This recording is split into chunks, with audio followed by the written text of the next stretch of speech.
Jen, the librarian.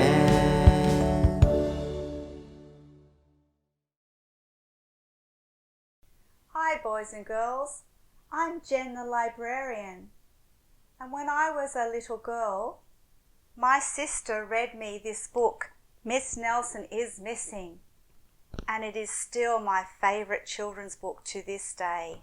Let's read it together. Miss Nelson is Missing by Harry Allard and James Marshall.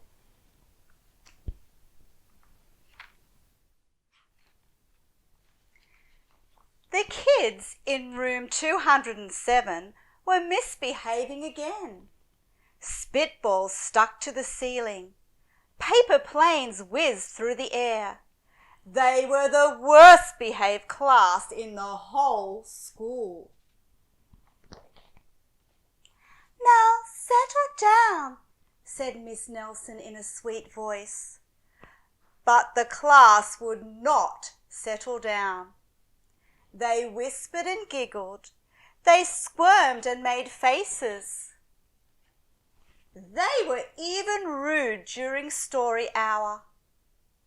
And they always refused to do their lessons. "Something will have to be done," said Miss Nelson. The next morning, Miss Nelson did not come to school. "Wow!" yelled the kids. "Now we can really act up." They began to make more spitballs and paper planes. "Today, let's be just terrible," they said.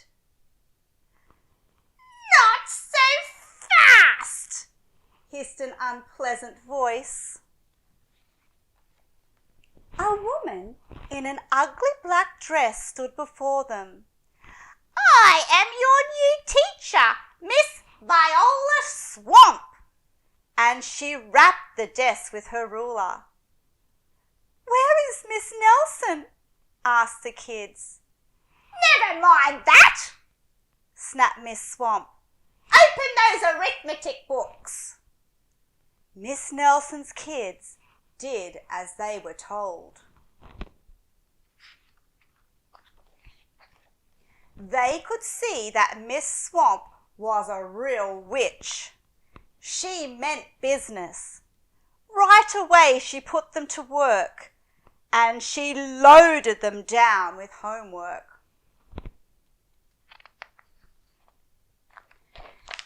"We'll have no story hour today," said Miss Swamp. "Keep your mouth shut," said Miss Swamp. "Sit perfectly still," said Miss Swamp. "And if you misbehave, you'll be sorry," said Miss Swamp. The kids in room 207 had never worked so hard. Days went by and there was no sign of Miss Nelson. The kids missed Miss Nelson. "Maybe we should try to find her," they said. Some of them went to the police. Detective McSmog was assigned to the case. He listened to their story. He scratched his chin. He said, "I think Miss Nelson is missing." Detective McSmog would not be much help. Other kids went to Miss Nelson's house. The shades were tightly drawn and no one answered the door. In fact, the only person they did see was the wicked Miss Viola Swamp coming up the street.